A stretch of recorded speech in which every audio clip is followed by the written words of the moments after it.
कहते हैं सुंदरता ईश्वर की देन है, पर उसी सुंदरता पर घमंड इंसान का पतन करवा देता है।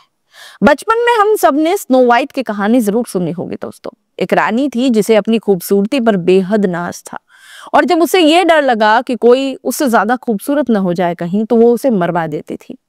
वो कहानी सिर्फ एक काल्पनिक किस्सा थी, पर जरा सोचिए अगर वही कहानी हकीकत में बन जाए, आपके सामने आ जाए तो। अगर वही जलन, वही पागलपन एक औरत को सीरियल किलर बना दे, वो अपने ही खानदान की मासूम बच्चियों को खूबसूरती की वजह से मौत के घाट उतार दे।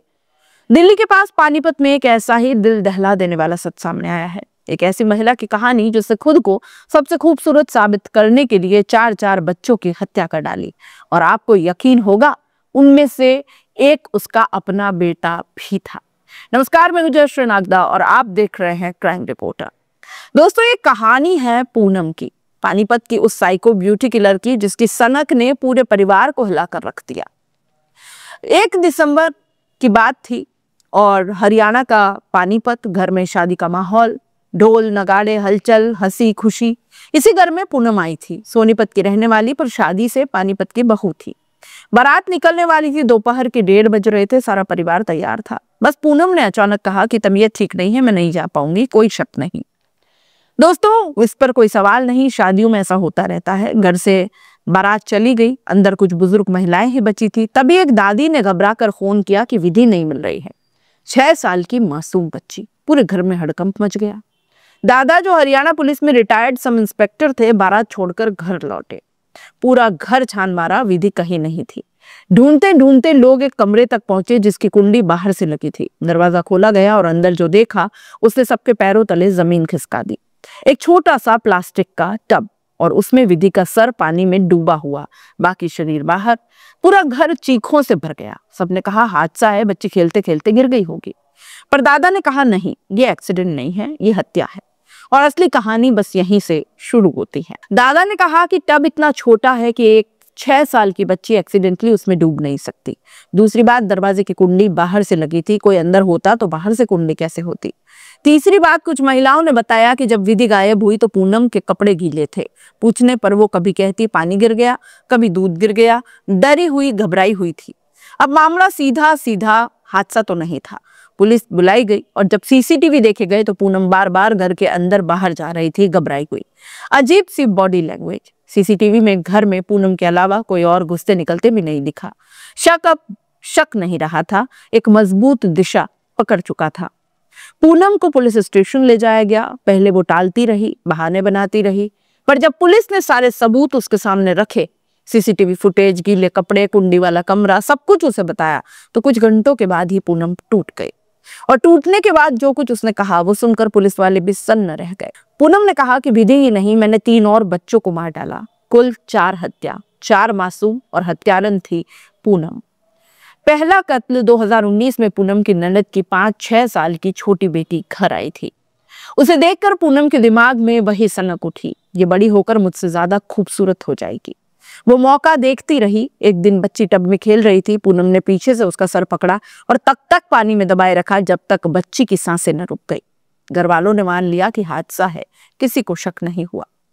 दूसरा कत्ल, इस कत्ल के तुरंत बाद पूनम का बेटा उसी कमरे में आ गया। उसने अपनी माँ को दूसरी बच्ची को मारते हुए देख लिया। पूनम घबरा गई, उसे डर हुआ बच्चा बोल देगा, सब बताने लगेगा, और फिर उसने वो किया जो सुनकर आपका भी दिल कांप जाएगा। उसने अपने ही बेटे को उसी टब में डुबो डुबो कर मार दिया। 2 हत्याएं, लेकिन सबने माना बच्चे खेलते खेलते डूब गए। पूनम की चाल बेहद सफल रही, कोई शक नहीं हुआ। तीसरा कत्ल उसकी अपनी जेठानी की बेटी का हुआ था। 4 साल बाद 2023 में पूनम अपनी जेठानी के घर गई। उसकी 5-6 साल की बेटी भी खूबसूरत थी। पूनम को फिर वही डर सताने लगा, ये बड़ी होकर मुझसे ज्यादा सुंदर हो जाएगी। मौका मिला और उसने उसी टब में उसे भी जान से मार दिया। घर के लोगों ने फिर कहा कि ये कैसा हादसा, 3 हत्याएं हो गई, और तीनों को एक्सीडेंट मान भी लिया गया। पूनम हर हत्या के बाद आईने के सामने खड़ी होती, खुद को निहारती और खुश होती, अब मैं ही सबसे ज्यादा खूबसूरत हूँ। चौथा कत्ल हुआ था विधि का 2025 में। 1 दिसंबर 2025, शादी का घर, नन्ही विधि तैयार होकर खिलखिला रही थी। पूनम की नजर उस पर पड़ी और उसकी रगों में फिर वही अंधेरा पागलपन दौड़ गया। बारात जाने से ठीक पहले पूनम ने कहा कि मैं नहीं जाऊंगी, जब घर खाली हुआ उसने विधि को कमरे में बुलाया, बाहर से कुंडी लगा दी और उसी टब में विधि का सर पानी में दबा दिया। कुछ छींटे उसके कपड़ों पर पड़ गए, इसलिए कपड़े गीले हो गए और यही उसकी गलती बन गई। आखिरकार वही उसके पकड़े जाने की वजह भी बना। सूझबूझ का कोई मामला था नहीं, क्योंकि अब तक वो बचती आ रही थी। अगर दादा रिटायर्ड पुलिस अधिकारी ना होते, वो पैटर्न ना पहचानते, तो शायद विधि की मौत भी एक एक्सीडेंट ही मान ली जाती। लेकिन दादा की नजर, पुलिस की जांच, सीसीटीवी फुटेज, पूनम की घबराहट, सबने मिलकर उस साइको ब्यूटी किलर को बेनकाब कर दिया।